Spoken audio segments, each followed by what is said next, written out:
Okay, thank you for those great presentations, and thank you for inviting me to speak at this conference.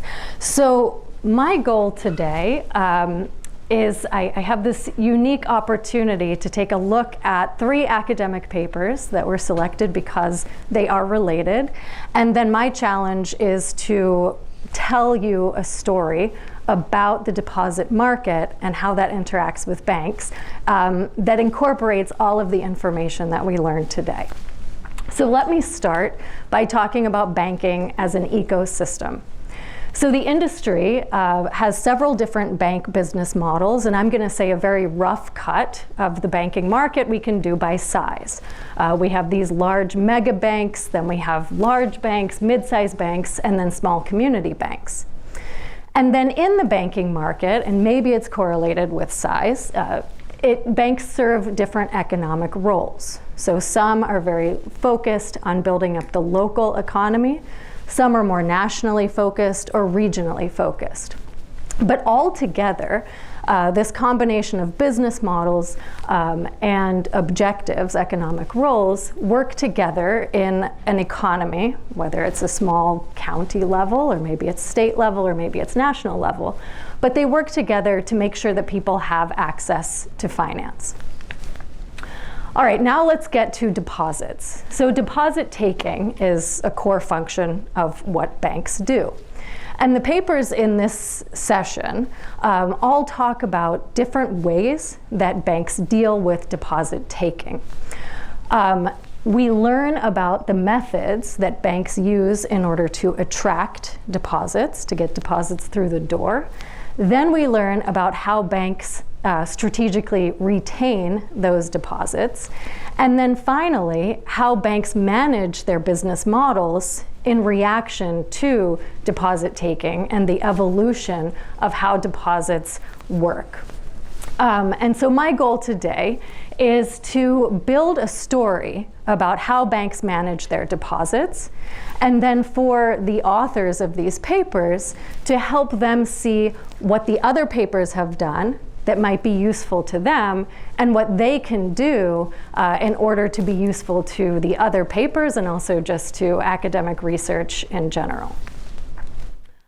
All right, so the story that I want to tell is the following, and I'm reversing the order of the papers.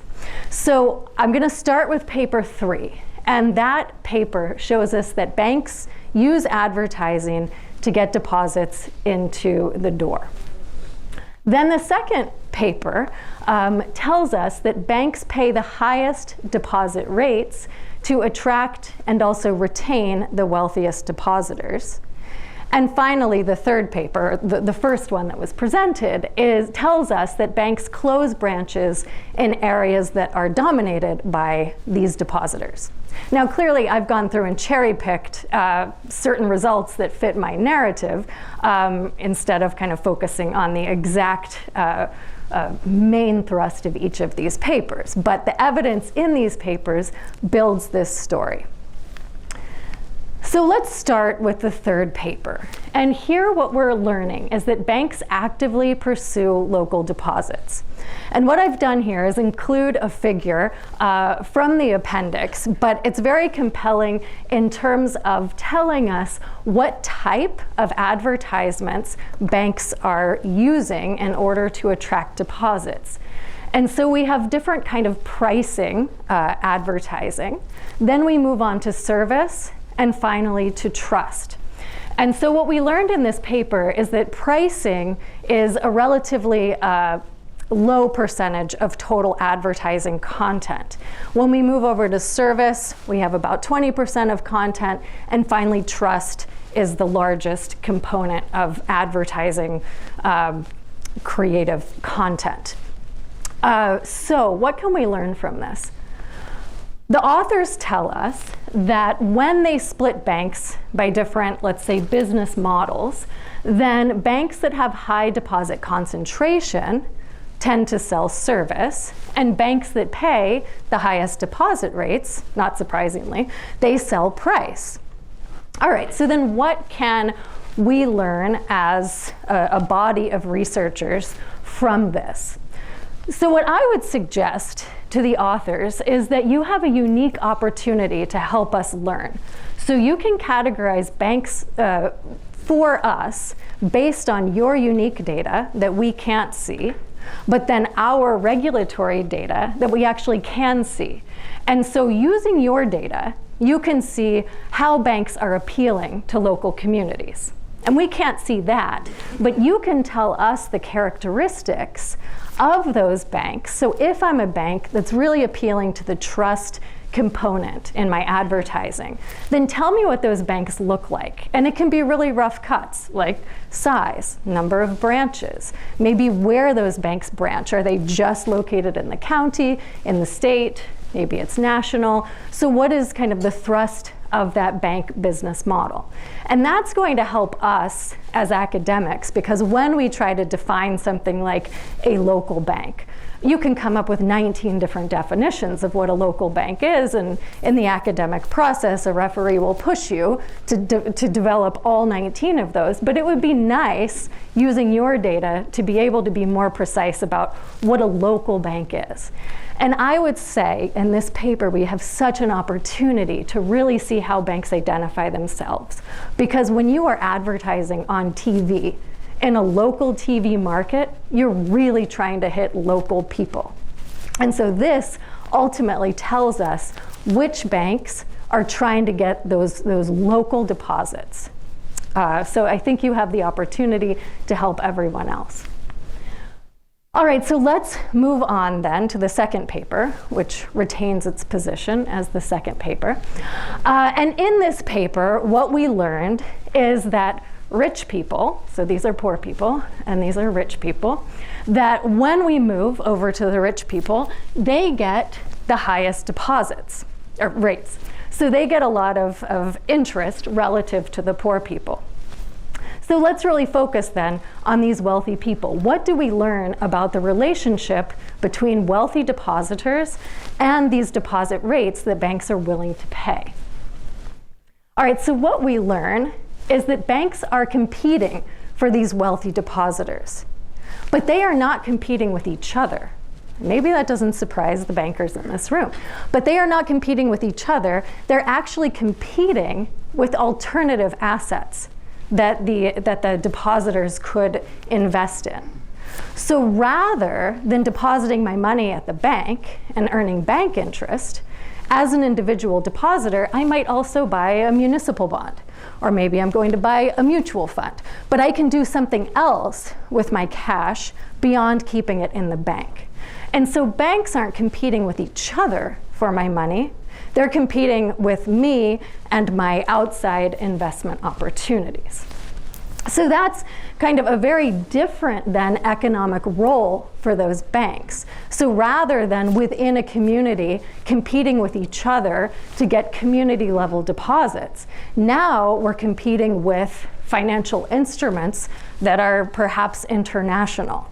So that changes the economic role of banks. And one thing I really want to know is, are these banks that are really competing for wealthy people's money, are those the same banks that are these local community banks? Do community banks really want to be competing with municipal bond funds and other types of investments?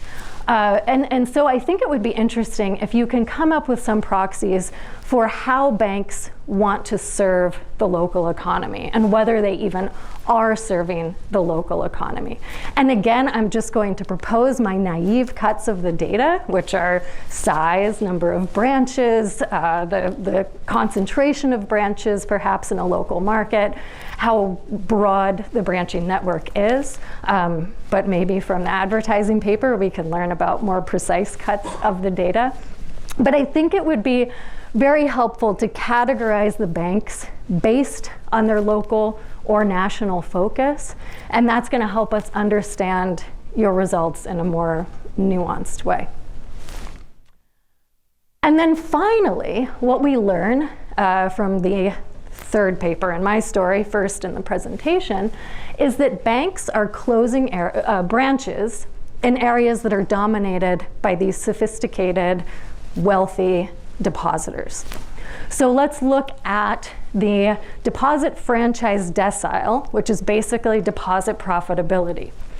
And in the lowest profitability decile, so these are the lowest profits, we see the highest percentage of branches being closed. So low profits, a lot of closures, high profits, banks keep their branches open. Now, the low deposit areas, the low profitability areas, tend to be the areas that are dominated by these sophisticated, wealthy depositors. And so what I take away from that paper is that these financially sophisticated depositors demand high deposit rates. Those high deposit rates reduce the franchise value or the profitability of those branches, and then that is driving branch closures. That is really impactful on an economic level for these local banking markets.